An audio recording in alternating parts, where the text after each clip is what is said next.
Audio Jungle.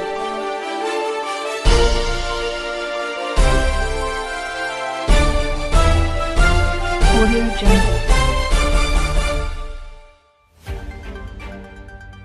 नमस्कार, गोड्डा झार news में आप सबों का स्वागत है। आइए जानते हैं झारखंड के सभी जिलों की मुख्य बड़ी खबरों को। कृषि कानूनों पर गतिरोध खत्म करने के लिए मिले संकेत। सरकार से बातचीत के फैसले पर आज फिर होगी किसानों की अहम बैठक। केंद्र के नए कृषि कानूनों के खिलाफ किसानों के आंदोलन के 1 महीने पूरे हो गए हैं, मगर अब तक बीच का रास्ता नहीं निकल पाया है।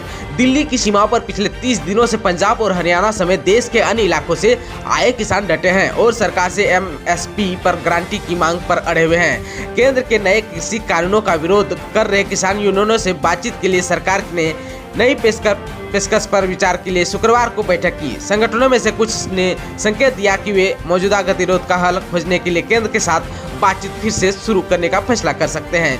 यूनियनों ने कहा कि आज शनिवार को उनकी एक और बैठक होगी, जिसमें ठहरी हुई बातचीत को फिर से शुरू करने के लिए केंद्र के न्योते पर कोई औपचारिक फैसला किया जाएगा।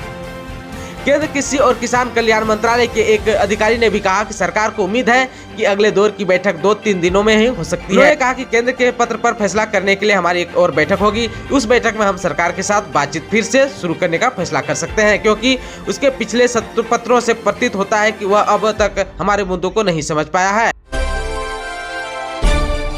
खबर है झारखंड के दुमका से। भागलपुर दुमका और भागलपुर देवघर रेलखंड पर बहुत जल्द बिजली से ट्रेन दौड़ने लगेगी। इस रेलखंड पर विद्युतीकरण का काम तेजी से हो रहा है। पोल लगने का काम लगभग पूरा हो चुका है। अब तार खींचने का काम शुरू हो गया है। टिकानी से बालुआ चौक तक तार भी लग चुका है। भागलपुर दुमका रेलखंड पर टिकानी से भागलपुर के बीच विद्युतीकरण का काम पूरा किया जाएगा। योजना है कि दुमका से पहले देवघर रूट पर इलेक्ट्रिक इंजन से ट्रेनें चलाई जाए। इसके लिए बांका रेलखंड पर भी तेजी से काम कराया जा रहा है। संभावना है कि फरवरी तक में भागलपुर से बांका के बीच CRS निरीक्षण भी हो जाएगा। भागलपुर दुमका रेलखंड पर दुमका की तरफ से भी काम चल रहा है। लक्ष्य रखा गया है कि 2021 में भागलपुर दुमका और भागलपुर देवघर दोनों रेलखंड पर विद्युतीकरण का काम पूरा हो जाएगा। उसी लक्ष्य से दोनों सेक्शन में काम भी चल रहा है। विद्युतीकरण के लिए 302 करोड़ का बजट स्वीकृति है। 2016 के बजट में यह राशि स्वीकृति की गई है। दुमका तथा विद्युतीकरण पूरा होने के बाद भागलपुर से हावड़ा जाने वाले दोनों रेलखंड पर इलेक्ट्रिक इंजन से ट्रेन दौड़ने लगेगी। साथ ही भागलपुर से जुड़ा हर रेल सेक्शन विद्युतीकृत हो जाएगा। झारखंड में 8वीं का मॉडल प्रश्न पत्र जारी। अगले सप्ताह से 8वीं और 10वीं का एक साथ भरा जाएगा एग्जाम फॉर्म। जैक ने तैयारी पूरी कर ली है। कोविड के बाद शिक्षा विभाग की तरफ से सभी क्लास के लिए सिलेबस तैयार करने के बाद झारखंड एकेडमिक काउंसिल अब परीक्षा की तैयारी में जुट गया है। इसके तहत जैक की तरफ से 8वीं और 9वीं का मॉडल प्रश्न पत्र जारी कर दिया गया है। अगले सप्ताह से 10वीं और 12वीं का भी मॉडल प्रश्न पत्र जारी कर दिया जाएगा। जैक इस बार भी सभी कक्षा का मॉडल प्रश्न पत्र ऑनलाइन जारी करेगा। 8वीं और 9वीं का भी ऑनलाइन जारी किया है। स्टूडेंट्स जैक की वेबसाइट jack.jharkhand.gov.in के डाउनलोड सेक्शन से मॉडल प्रश्न पत्र डाउनलोड कर सकते हैं। मॉडल प्रश्न के साथ उसके उत्तर भी जारी किए जा रहे हैं। शिक्षकों और अभिभावकों को मॉडल प्रश्न पत्र का अभ्यास करने को कहा गया है। आप सबों को पता होना चाहिए कि सिलेबस में 40% की कटौती की गई है। खबर है झारखंड के चक्रधरपुर से। बैंक में आवेदन जमा नहीं लेने पर किसान नाराज हो गए।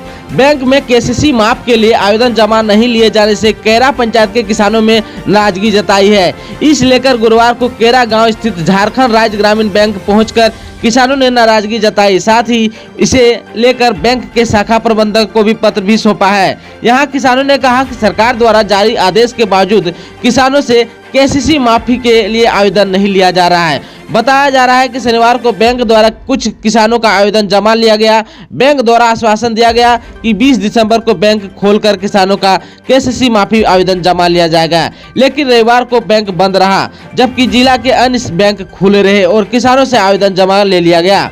बैंक बंद होने के कारण कई किसान आवेदन जमा नहीं कर सके। 21 दिसंबर सोमवार को जब बैंक खुला तो किसान आवेदन लेकर पहुंचे, लेकिन प्रबंधक द्वारा मोबाइल पर मैसेज दिखाकर कहा गया कि किसानों से आवेदन नहीं लिया जाएगा। इससे किसान परेशान हैं। झारखंड राज्य ग्रामीण बैंक के विवेक कुमार ने कहा कि नई गाइडलाइन आने के बाद किसानों से KCC माफी का आवेदन जमा लिया जाएगा। ट्रायल के लिए तत्काल 57 किसानों के आवेदन भेजे गए हैं। झारखंड में एनपीए वाले किसानों को भी कृषि ऋण माफी का लाभ देने की तैयारी में जुटे हैं। झारखंड सरकार एनपीए खाताधारक किसानों को फिलहाल कृषि ऋण माफी योजना का लाभ नहीं मिल पाएगा। यह जानकारी कृषि मंत्री बादल ने पत्रकारों से बातचीत में शुक्रवार को दी। उन्होंने कहा कि एनपीए खाताधारक किसानों का विषय उनके संज्ञान में आया है, लेकिन पहले चरण में 9.07 लाख मानक खाताधारक किसानों तक आसानी से योजना का लाभ पहुंचाना सरकार की पहली प्राथमिकता है। एनपीए खाताधारक किसानों को अगले चरण में ऋण माफी योजना का लाभ देने पर विचार विमर्श किया जा रहा है। उन्होंने कहा कि बजट एक बड़ा विषय है। केंद्र सरकार से अपेक्षित सहयोग के बिना राज्य सरकार ने किसानों का कर्ज माफ करने की दिशा में बड़ा कदम उठाया है। बैंकों और प्रज्ञा केंद्रों पर भीड़ लगने लगी है। ऐसी स्थिति में पहली प्राथमिकता चिन्हित 9.07 लाख मानक खाताधारक किसानों को लाभ पहुंचाना है। उन्होंने कहा कि झारखंड कृषि ऋण माफी योजना चरणबद्ध तरीके से चलेगी।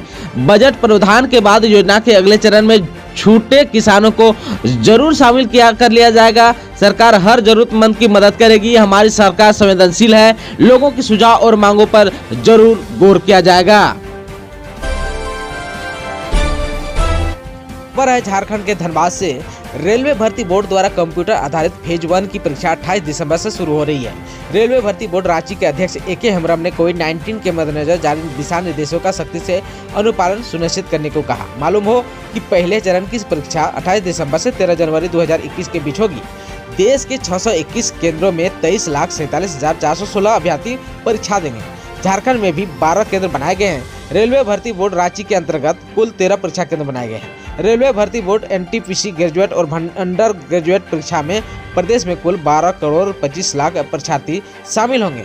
परीक्षा के पहले चरण के लिए अभ्यर्थियों का परीक्षा केंद्र, दिन व शिफ्ट की सूचना रेलवे भर्ती बोर्ड की आधिकारिक वेबसाइट पर उपलब्ध करा दी गई है। झारखंड के 22.5 लाख किसानों के खाते में आए 450 करोड़ रुपए। देश के 9 करोड़ किसानों के खाते में 18,000 करोड़ रुपए ट्रांसफर किए गए। किसानों के दिल्ली कूच का आज 30वां दिन है। प्रधानमंत्री मोदी ने 6 राज्यों के किसानों से बातचीत भी की।